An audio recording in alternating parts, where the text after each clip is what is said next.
Coming up on today's episode of the AMA Drone Report. AMA update on FAA remote ID proposal. Approval for flights over 400 feet at AMA fixed sites. And a squadron of drones makes night flights over Colorado and Nebraska.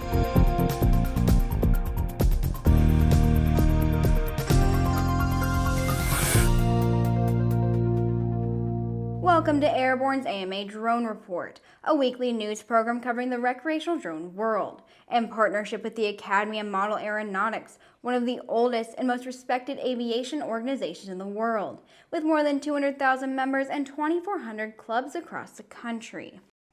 I'm Sophie Herlock. Last week, the FAA released its proposed rule on remote identification, which would require remote ID of unmanned aircraft systems to address safety, national security, and law enforcement concerns regarding further integration of UAS into the national airspace, while also enabling greater operation capabilities. The AMA has been advocating throughout the remote ID rule process to include voting privileges as a member of the Remote ID Aviation Rulemaking Committee. They're reviewing this notice of proposed rulemaking on remote ID. However, an early read indicates some of AMA's proposals were accepted, including not requiring on-board equipage for members at their flying sites. The AMA has long advocated for a common-sense approach to remote ID, since model operations do not pose any new risks to the airspace. Remote ID should apply to unmanned aircraft capable of navigating beyond visual line of sight. For members not at a flying field, it's still unknown if members can use a ground-based solution, such as an app, to satisfy remote ID without onboard equipage. The FAA will be accepting comments on this proposed rule until March 2nd. Now let's take a quick look at some interesting news making rounds of the small UAS and hobby drone communities. It's time for today's Drone Minute.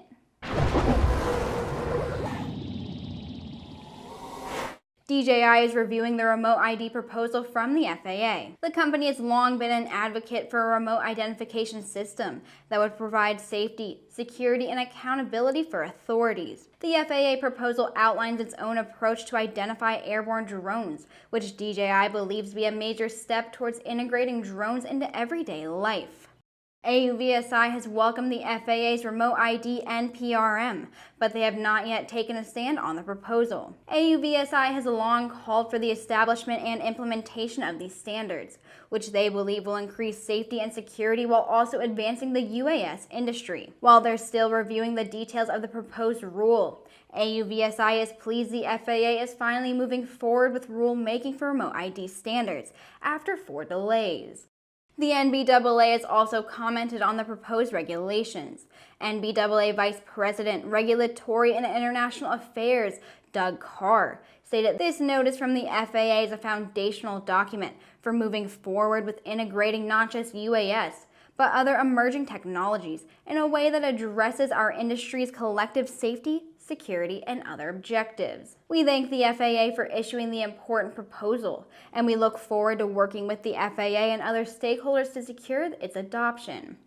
Last week, the AMA Government Affairs team had a meeting with FAA Deputy Administrator Dan Elwell to discuss the new regulations on recreational UAS that are negatively impacting the model aviation hobby. This meeting was an important milestone as the agency implements Section 349 of the FAA Reauthorization Act of 2018. The most pressing issue facing modelers right now is the FAA's policy to limit modelers to a 400-foot altitude limit in controlled airspace. Based on the meeting, the AMA hopes for a likely solution to the issue soon. We'll be right back with the rest of the news.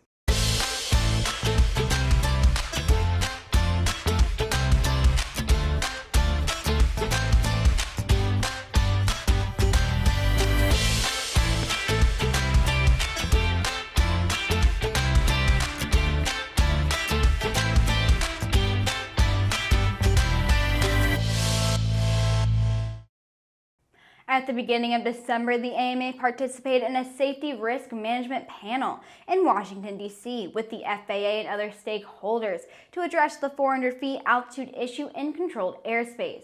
As a result of the national SRM panel, the FAA selected 4 AMA clubs in controlled airspace to participate in SRM panels at the local level. During these panels, safety data and air traffic patterns were looked at based on the location of the fixed site to the airport. Based on the analysis, mitigations were discussed to operate safely at higher altitudes. The 4 clubs that participated in these panels have each been granted flights over 400 feet at their fixed site in controlled airspace. Moving forward, the FAA will be working on a case-by-case scenario to select clubs to participate in local SRM panels to grant flights over 400 feet. A squadron of 6 to 10 drones have been making nightly flights over areas of Colorado and Nebraska.